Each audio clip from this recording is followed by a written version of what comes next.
राधे राधे दोस्तों, स्वागत है आप लोग का हमारे YouTube चैनल सनातन की जानकारी 24 में।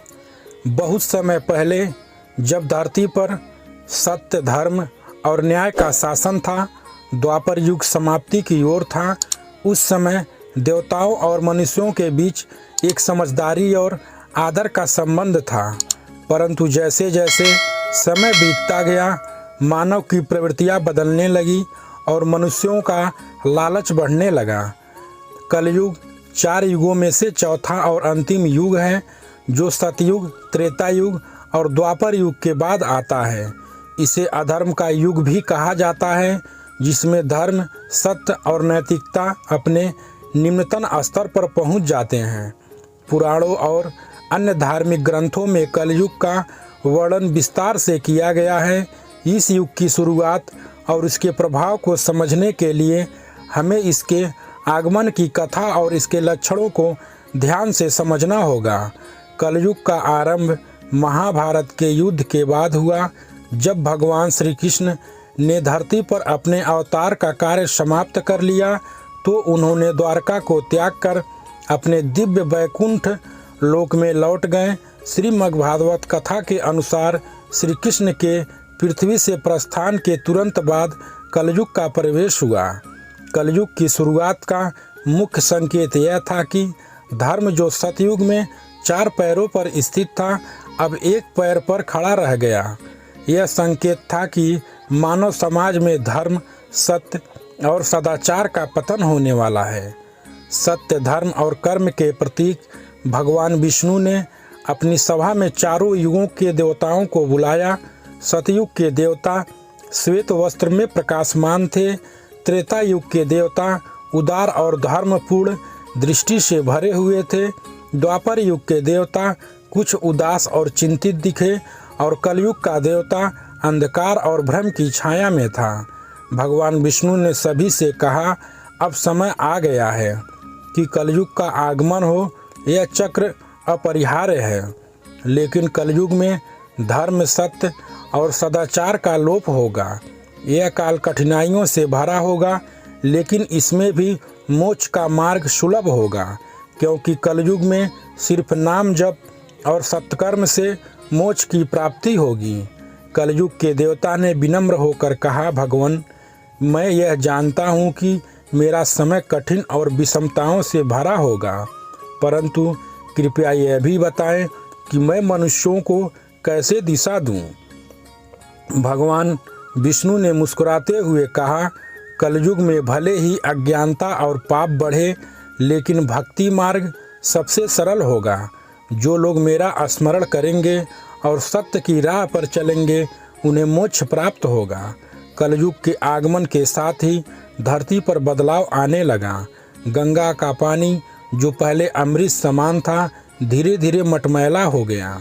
जंगलों में पशु पक्षियों की चहचहाहट धीमी पड़ गई। लोगों के मन में सत्य और धर्म की जगह लोभ और ईर्ष्या ने ले ली। उस समय हस्तिनापुर में पांडवों के वंश के राजा परीक्षित राज कर रहे थे और उनके राज्य में प्रजा बहुत सुखी थी। एक दिन राजा परीक्षित शिकार के लिए जंगल गए। राजा परीक्षित ने शिकार के दौरान देखा कि एक पैर वाले बैल और गाय को कोई पीट रहा था। राजा परीक्षित क्रोधित हुए और उस व्यक्ति से कहा कि तुझे मृत्युदंड मिलना चाहिए। राजा का क्रोध देखकर कलयुग उसके चरणों में क्षमा याचना करने लगा। राजा इस माया को समझ गए कि एक पैर वाला बैल धर्म है और गाय रूपी में धरती माँ है। मारने वाला कलयुग है। राजा ने कलयुग को राज्य की सीमा से बाहर चले जाने को कहा। कलयुग ने कहा कि महाराज, आपका शासन पूरी धरती पर है, ऐसे में मैं कहाँ जाऊँ? आप ही कुछ उचित स्थान दे जहाँ मैं रह सकूँ। कलयुग के गिड़गिड़ाने पर राजा परीक्षित ने उन्हें धरती पर रहने के लिए जुआ, मदिरा, पर स्त्री गमन और हिंसा जैसी 4 जगह दे दी। इस पर कलयुग ने प्रार्थना की कि ये तो सभी ऐसे स्थान हैं जहाँ बुरे व्यक्ति जाते हैं, कोई एक ऐसा स्थान भी दीजिए जहाँ अच्छा माना जाता हो। इस पर राजा ने उसे सोने में रहने की अनुमति दे दी। कलयुग को मौका मिल गया और वह सूक्ष्म रूप में राजा के सिर पर स्वर्ण मुकुट में बैठ गया। राजा शिकार के लिए आगे बढ़े तो प्यास लगी। वे समीक ऋषि के आश्रम में गए और जल के लिए आवाज़ लगाई। ऋषि समीक ध्यान में लीन थे, इसलिए वह राजा के बातों पर ध्यान नहीं दिए। सिर पर मुकुट में कलयुग के होने की वजह से राजा परीक्षित को लगा कि ऋषि उनका अपमान कर रहा है। राजा क्रोधित हो गए और ऋषि समीक के गले में मरा हुआ सांप डाल दिया और चले गए। उसी समय नदी से स्नान कर लौट रहे ऋषि समीक के पुत्र श्रृंगी ने जब पिता के गले में मरा सांप देखा तो राजा परीक्षित को शाप दे दिया कि 7 दिनों के भीतर तक्षक नाग के डसने से उनकी मौत हो जाएगी। श्राप मिलने पर राजा परीक्षित ने अपने पुत्र जन्मेजय को राजपाट सौंपकर स्वयं एक सुरक्षित स्थान पर बैठ गए और सुखदेव मुनि को बुलाकर सारा वृत्तांत सुनाया। सुखदेव जी ने विधि का विधान देखा और मुस्कुराकर बोले, राजन, आपके पास सिर्फ 7 दिन बचे हैं, बोलिए मैं क्या कर सकता हूँ। इस पर राजा ने कहा, मुझे सत्संग रूपी अमृत दीजिए। तब सुखदेव जी ने राजा परीक्षित को भागवत कथा सुनाने लगे और राजा परीक्षित बड़े ध्यान और श्रद्धा से भागवत कथा का श्रवण करते रहे। 7वें दिन कथा सुनते सुनते राजा के मन से मृत्यु का भय एकदम समाप्त हो गया। 7वें दिन जब कालनाग के रूप में राजा परीक्षित के पास आना चाहा, तब वह देखा कि राजा एक सुरक्षा घेरा में है।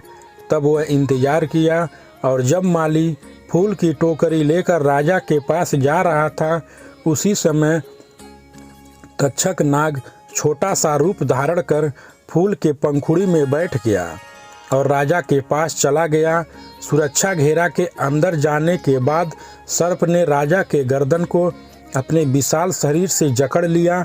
राजा ने इसका जरा सा विरोध नहीं किया। तक्षक नाग ने राजा को डस लिया और राजा की मृत्यु हो गई। जब यह समाचार राजा परीक्षित के बेटे जन्मेजय को मिला तो वह तुरंत प्रतिज्ञा कर लिया कि मैं सर्पों का समूल नाश करके इस पृथ्वी को सर्प विहीन कर दूंगा। दोस्तों, जन्मेजय ने कैसे सर्पों का नाश किया, अगर यह कथा जाननी है तो मेरे अगले वीडियो का इंतज़ार कीजिए और चैनल को सब्सक्राइब करके बेल आइकन की घंटी दबाना मत भूलिए, क्योंकि अगर घंटी नहीं दबाएंगे तो मेरा अगला वीडियो आप तक नहीं पहुंच पाएगा। राधे राधे दोस्तों, मिलते हैं आपसे अगले वीडियो में। तब तक के लिए जय श्री राम।